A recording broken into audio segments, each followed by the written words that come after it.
Je viens vous partager ce matin un songe que j'ai fait l'année dernière, en fin d'année dernière 2017. Dans ce songe, je marchais sur une rue piétonne. Cette rue était bondée. Il y avait énormément de personnes, on n'arrivait même pas vraiment à circuler.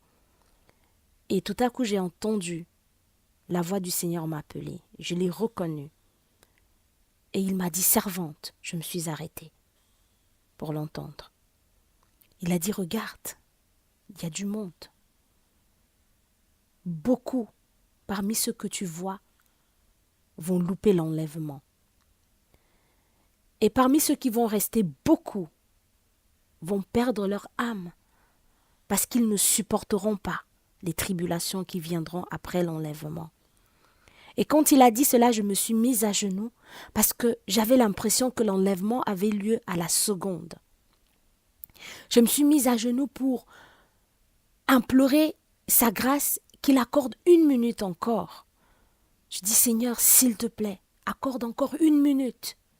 1 minute. Et tout à coup, il m'a amené sur le quai d'un métro, une station de métro. C'était la dernière heure, c'était le dernier métro.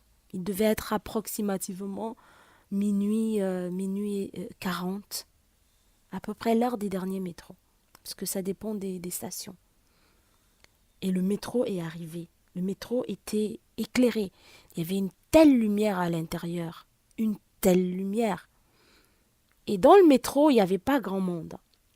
Il y a des quais, il y a des wagons où il n'y avait personne, et d'autres wagons où il y avait une personne, d'autres wagons où il y avait 2 personnes. Et même sur le quai, j'ai vu sur le quai, il n'y avait pas grand monde. Approximativement 3 ou 4 personnes sur le quai.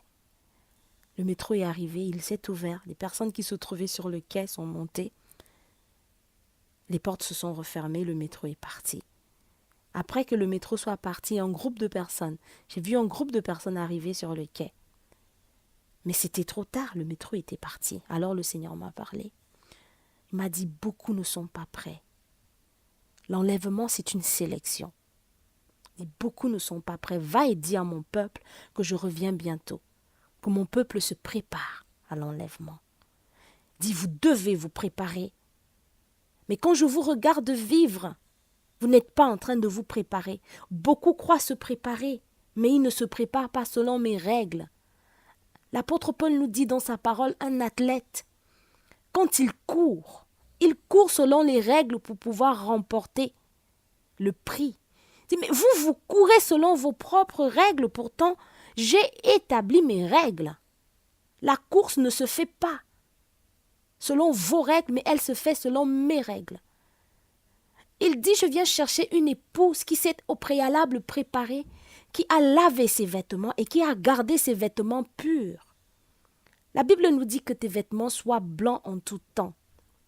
Bien-aimés, ajustons-nous. Ajustons-nous. Ce n'est plus l'heure de jouer. Ce n'est plus l'heure de rechercher les biens de ce monde. Ce n'est plus l'heure de rechercher une vaine gloire, mais c'est l'heure de se préparer. Jésus revient bientôt. Je ne suis pas la première à avoir des songes.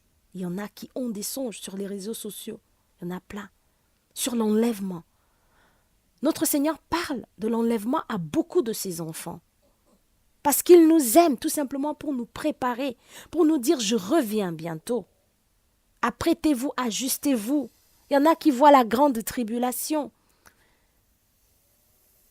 Il y a ceux à qui Dieu montre l'enlèvement, le chaos qui va survenir après. Beaucoup vont souffrir après l'enlèvement. Parce que l'impie va se manifester. Et il va torturer tous ceux qui vont refuser la marque de la bête. Aujourd'hui, on parle des tribulations. Non, on n'a pas encore de tribulation aujourd'hui. On a quelques épreuves. Mais après l'enlèvement, ce sera pire. La grâce, elle est encore là. Saisissons-la, bien-aimés. Saisissons-la. Si tu n'as pas encore donné ta vie au Seigneur, si tu vis encore dans le monde en disant « Dieu, c'est moi », en disant « Dieu n'existe pas », je veux te dire ce jour que Jésus-Christ est le seul chemin qui mène à la vie éternelle. Jésus-Christ est le seul par qui tu passes pour avoir la vie.